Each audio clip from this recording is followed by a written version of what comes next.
Yes, sir.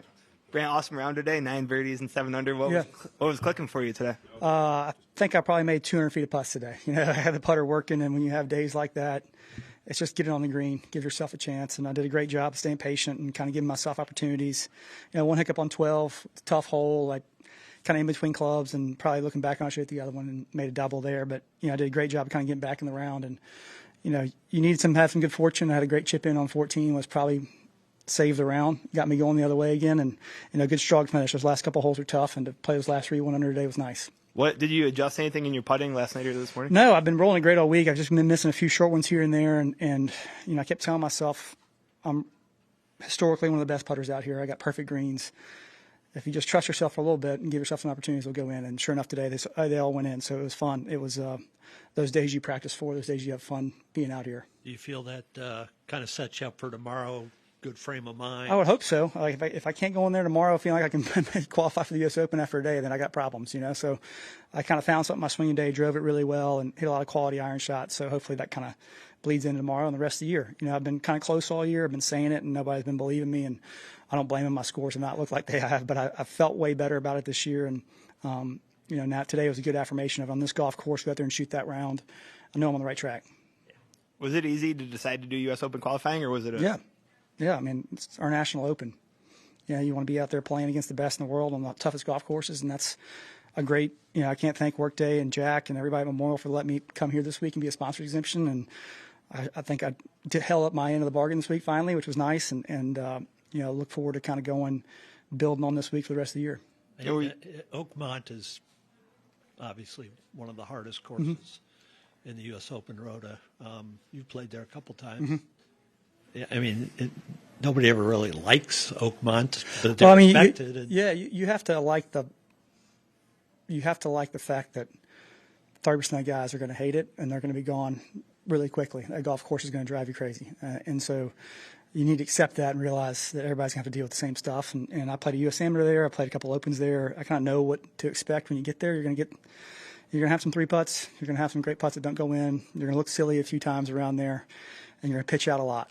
So that's part of it. So that's part of the reason why I love playing U.S. Opens is it doesn't really favor anybody. You got to drive the ball pretty straight, and when you don't, everybody's pitching out. Nobody's hitting up around those greens, especially at Oakmont. Because you put in the wrong spot there, you're going to make a big number. Brian, not to put the cart before the horse, but if you do qualify with the way you rolled it, especially today, do you feel good about your game? Absolutely, yeah. It's obviously the length's going to be a big issue there, and if it gets firm and fast, that kind of negates the length, and it kind of makes guys like me have a chance. So we'll see. This week I would have told you I had no chance to shoot this number on this golf course, so you never know. And then you might have a chance to get into the Open at Portrush based on that. Was that on your mind at all today as you were? Not really, not till 18. I kind of knew that was in there, and I was like, well, I can't. If I bogey here, I probably don't have a chance. So I need to go ahead and finish strong. And I played the last one there when Shane won, and it's such a cool venue and such a great golf course, and I really want to make that one bad. So it'd be fun to get back over there. Brent, you were here a year ago talking about in detail your Stoneham circuit. Yeah. How's that been as a challenge this year? Yeah. Does it feel like yesterday, or does it feel like forever ago? It feels like forever ago, but I feel it every day.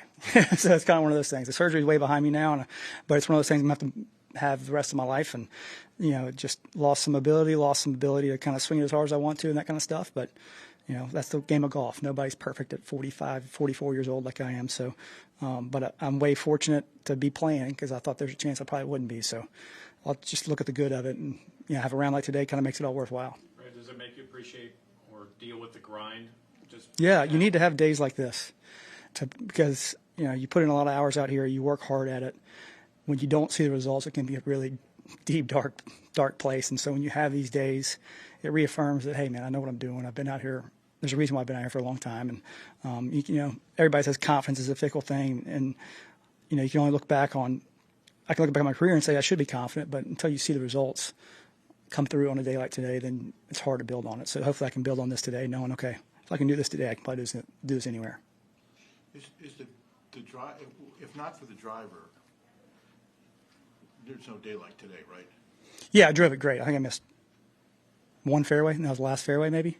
So, the fairways play wide a little bit. The wind blowing makes it play a little, but I drove the ball awesome today. I can't play all the rough here. So only fairway I missed today, I think, was on 18. I hit the right bunker and was able to hit a great shot to get on the green. So, yeah, you have to drive the ball in play here. Otherwise, it's going to be a long, long day.